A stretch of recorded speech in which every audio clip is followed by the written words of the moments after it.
Hey guys, Comet here. Welcome to episode 7 in my Overly Scienced series.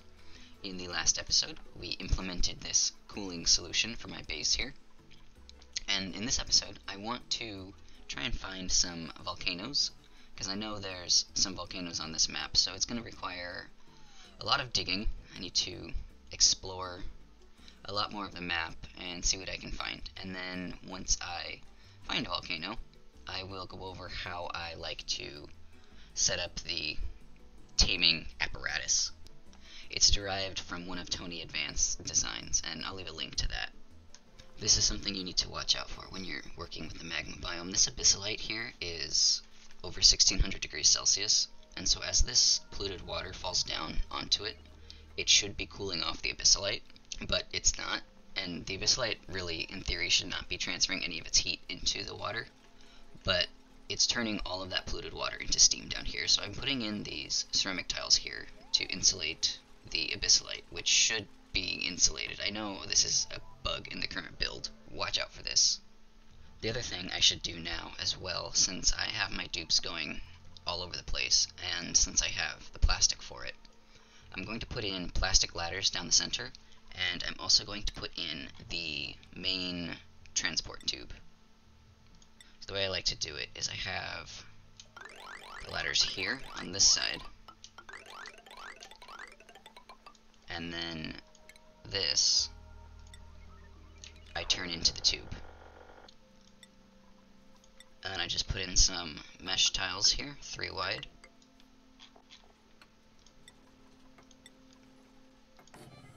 And there's the transport. And the tubes just connect up like this. And that should speed up my duplicant's travel time. I've noticed I have a lot of dupes that are sleeping here because they get exhausted as they come back through, so I'm going to add one more downtime slot. That way it gives them more time to head back to the base after they're done working. So if you notice a bunch of dupes sleeping around your atmosuit checkpoint, just give them more downtime, and then they'll have more time to come back, and they'll get to bed sooner. I figured I'd have my dupes dig this out since it was right here, and lo and behold, it's a gold volcano. I think I might have said this in one of the previous episodes, but if you leave this tile right here, the volcano or event, whatever is here, will never erupt. This tile is what it checks for overpressurization. So you can leave this tile here, build your thing around it, and then dig it up once you're ready to turn it on. And that's what I'm going to be doing here. Okay, now for the science part. Now I'll go over my volcano tamer design, but I do recommend you check out Tony Advanced's design first, and then you can see what I've changed from it. I like to build everything out of ceramic. Now I know that's a little overkill. You could probably get away with mafic or igneous. Sandstone would probably work too. I just like to use ceramic for everything. Once you've made your box, you want to go ahead and make a liquid lock on either side. It doesn't really matter. That way your dupes can get in and out while you work on creating a vacuum in here, because you want to have just steam in this room. I think I explained that in the last episode when I was talking about this. So we're essentially going to be making this right here, where you have steam turbines on top with an aqua tuner on the bottom. But we're going to add the volcano into this room as well. So I'm going to put in a gas pump to take out the gas. It's going to need power, so I'm just going to do something like this for now. The next thing you're going to want to do is put in some temperature shift plates. Since this is a gold volcano, the specific heat capacity of gold is very low compared to iron and copper. You can get away with using copper temperature shift plates, but for consistency's sake, I'm going to make them all out of diamond because its melting point is far enough above the outgoing liquid gold. And again, I'm going to save this tile right here for the very end. And then also to make it look pretty, I put in drywall around the edges here. and I just ran out of my favorite drywall material. I need to go get more mafic. Once these temperature shift plates are in, you can go ahead and put in your auto sweeper right up here. Ooh, I don't have... Okay, let me get mechatronics engineering. Right here, we can give that to Nicola, and I think Lyra is my other builder here. Okay, so they'll come around and build that. Then I can get rid of this gas pump here. This over here can stop making heat.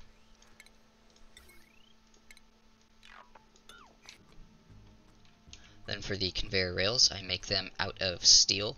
If you're low on steel, the most important part to make out of steel is right here where this tile is.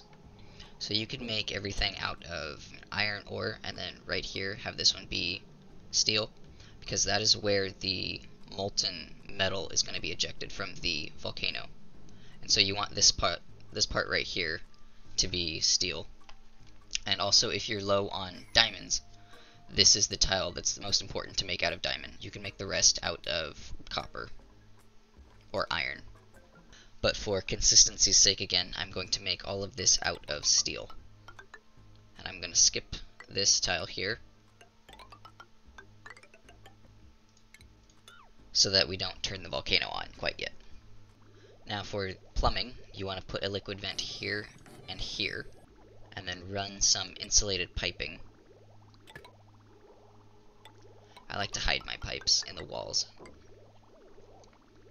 Run some insulated piping, kind of like that.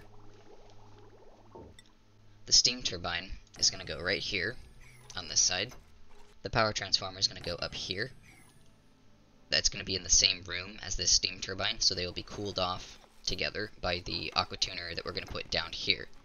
And this power transformer is going to provide the power for this sweeper, this conveyor loader, and then the aqua tuner down here. For the steam turbine room, you can use copper shift plates. That'll be sufficient. You don't need to use diamond. And then I do something similar with the drywall here. And the reason I put drywall around the edges and not just make everything out of shift plates is because the shift plates will try and push heat into the insulated tiles. They have a radius of 1 tile on all sides, so they will affect these 9 tiles right here. And so by putting drywall along the outside, it cuts down on how many shift plates you need, and it keeps the insulated tiles working as best as they can. The next thing you're going to want to do is put in a liquid valve right here, and set that to 1000 grams per second, and that is going to be taking the exhaust from the steam turbine and splitting it up into 2 separate pipes, here and here. This section right here is going to be the counterflow heat exchange. It is going to cool down the outgoing gold to the temperature of the exhaust of the steam turbine, and it's going to increase the heat of the water going down to the temperature of the outgoing gold. So you're going to preheat the steam turbine's exhaust so that when it gets into this room it's warmer, and you're going to pre-cool the outgoing gold before it enters this room to be cooled further. For the counterflow heat exchange, the pipes here should alternate between radiant and insulated. Then in the places where you have radiant pipe, you're going to put some metal, and then in the places where you have insulated pipes, you want to put in some insulated tiles. I'm not going to put that in yet, because I still need to put in the conveyor rails, and I actually am going to redo this conveyor rail setup, because there's two problems I need to solve. In Tony's original design, he used a clock to make the conveyor rails match the throughput of the volcano. In my earlier design, my tweak of his, I use a conveyor rail thermosensor now that we have these in the game. But in some scenarios, you will end up with the auto sweeper picking up so little gold and putting it onto the rail that that gold will never exchange heat with the surrounding environment. It'll pick up like micrograms, and so it will stay really hot. And so if you use a conveyor rail thermosensor to kick out the gold when it's too cold, then that really hot tiny amounts of gold will never trigger that thermosensor, and they'll be stuck on the rail going in a loop. So my workaround is to use a conveyor chute. So now the rails should look a little bit more like this. We'll snake them around this way. So the way this should work is the autosweeper will pick up the gold once it is cooled off by the steam and solidifies. It will put it into this loader. The loader will then send it across these rails, exchanging heat with the steam. This conveyor rail thermosensor will detect the temperature of the gold on the rail.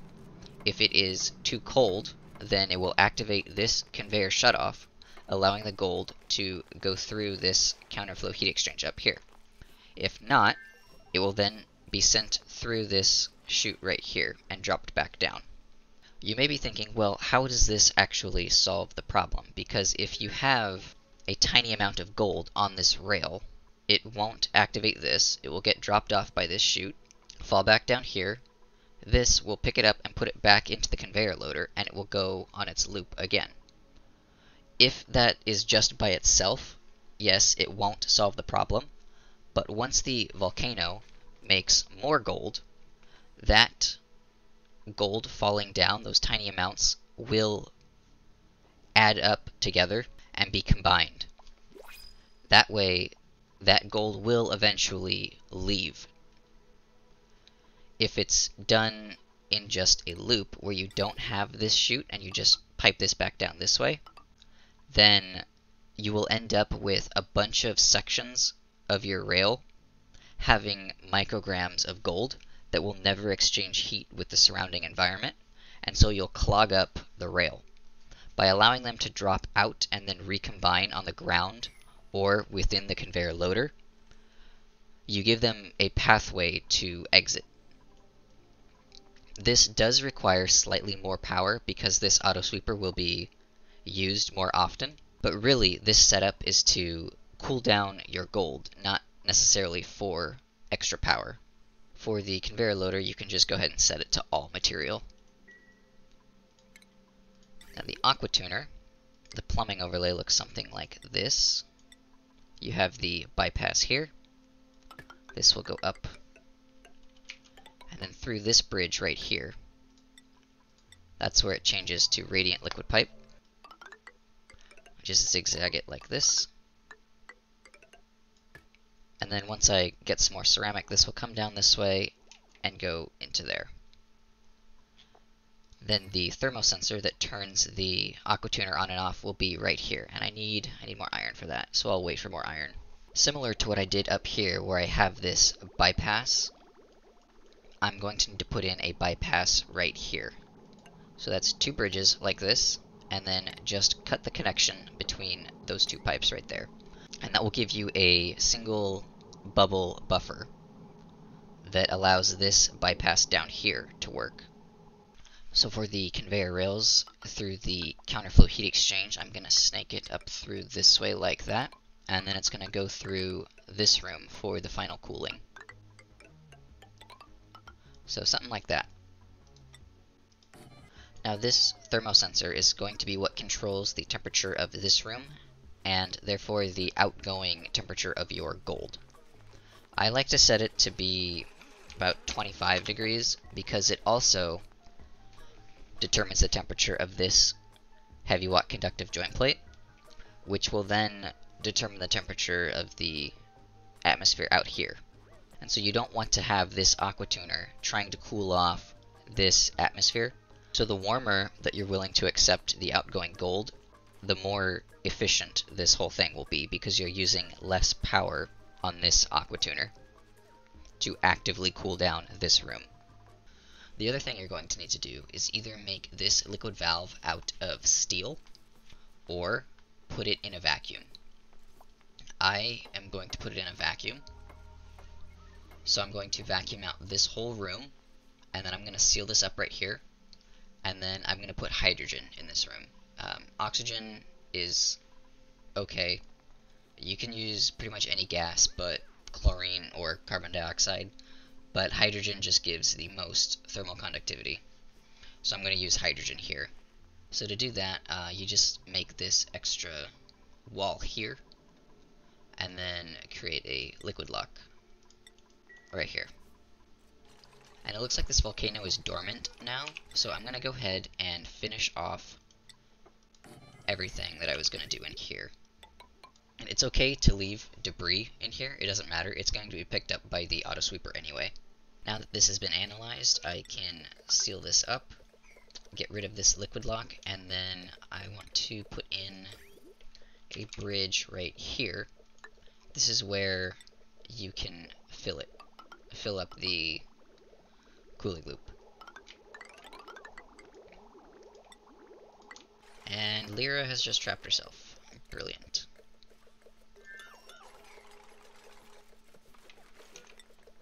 Let's try that again.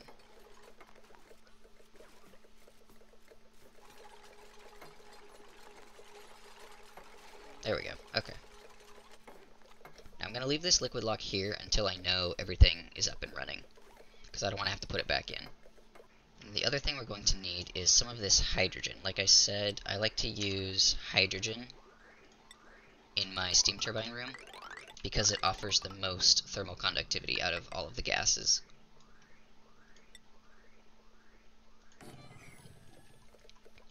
So I'm going to go ahead and pipe it in like that, and then once this finishes here, I'm going to seal that up and then allow the hydrogen in. Later, once I get into space, I'm going to empty out this cooling loop and switch it over to supercoolant. And that can be done by just reversing this bridge right here. So to put anything in, you can just bridge in right here, and then to empty it, you can just bridge out like that. You don't want to do it up here because sometimes the material that the bridge is made out of will pop out on this side over here, and I don't like seeing debris in my rooms, and since I'm going to be filling it with hydrogen, I would have to make a liquid lock to break in, remove the debris, and go back out, and I don't want to go through all that work. So if you put the bridge down here, if it does end up popping out on this side, this auto sweeper can pick it up. Alright, it looks like we have a vacuum over in this spot here, so I'm going to put that tile in, and I don't want that to be connected yet, so I'm going to disconnect that. That way this doesn't pump out all the hydrogen we pump in. This entire room is now a vacuum, so I'm going to deconstruct this gas pump and that. Deconstruct this. And deconstruct these extra power wires.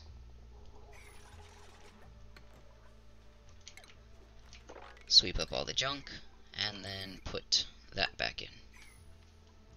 Steam turbine goes back in right there, and then, if this is on, then, wait a minute, there's no atmosphere in here, so it's gonna overheat. I need to connect this. Okay, so you can kind of see how it's working now. This, if the material is below 130, then it will be kicked out. Should have some hydrogen coming in now. Yeah, there it is, okay. So this will be cooled down. This aqua tuner will keep this room cool. We just need them to build the turbine, and then we need this gold volcano to erupt. And we're running out of power. Oh dear. This one petroleum generator isn't keeping up. We should have enough in this backup power though. Okay, so this is a problem. You see how it's staggering?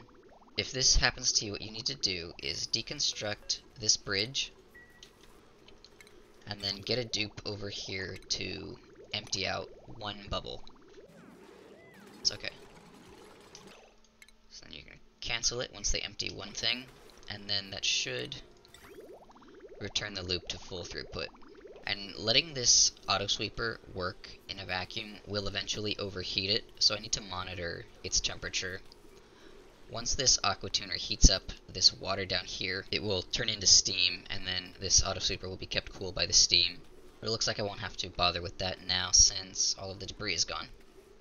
I do need this to have steam in here, so I'm going to turn this aqua tuner to work if the water is above 14 degrees. You don't want to go any lower than that, otherwise you will freeze the water in the pipe and you'll have to break back in. Now that this is pretty much done, I'm going to go to all of the different overlays here so you can see how everything looks. So this is the plumbing overlay. There's insulated piping here, and it's only radiant liquid pipe in this room. The counterflow heat exchange alternates between radiant and insulated. And then you can't see it behind this valve here, but these pipes here are just regular liquid pipes. Since they're in a vacuum, it doesn't really matter what you do there. This is what the conveyor rail overlay looks like. The auto sweeper here will pick up any debris, put it into this loader. It will go through this zigzag, exchange heat with the steam. Once it gets too cold, it will leave, going through this counterflow heat exchange here, to reduce the temperature to 95 degrees. That's the temperature of the exhaust from the steam turbine. So the gold will be cooled to 95 degrees. Once it enters this room, it will then be actively cooled from 95 to whatever this is set to. This is what the power overlay looks like. I have the heavy watt wire coming down through here. It goes through a conductive wire joint plate into the steam turbine. The steam turbine will add power to the main line here. The transformer here can then pull from that main line to power all of the different components in this room, which are connected together using just regular conductive wire. The automation overlay is pretty simple here. It's just one wire connecting these two, and then I have a wire coming down here into a buffer gate, which then goes into the aqua tuner. This is set to below 130, and I like to set this between 14 and 25 degrees if you're using water. If you switch to supercoolant, you can pretty much set it as low as you want. I know there's simpler ways of taming a gold volcano using just two steam turbines on top and having their own exhaust cool them off. But if you do that, then you only can cool the gold down to 125 degrees. With this device, you can choose the output temperature of the gold by this liquid pipe thermosensor right here. And unless you set it to something ridiculously cold, this is power positive. What I like about this design is that it can be used on any metal volcano. So if you have the blueprints mod, you can build this once, copy it, and then stamp it down on all of your volcanoes, and it'll work the same for all of them. I think the next thing I need to work on is expanding my power production. I'm only using one oil well at the moment, and my batteries are pretty much dead all the time. I'm relying too much on my backup power here. So the next episode will probably consist of me expanding my power by adding more oil wells and then building a room for a bunch of petroleum generators. Although I could try tapping into this natural gas geyser. That's pretty much all I wanted to cover in this episode. I hope you learned something. Thanks for watching, and I will see you in the next one.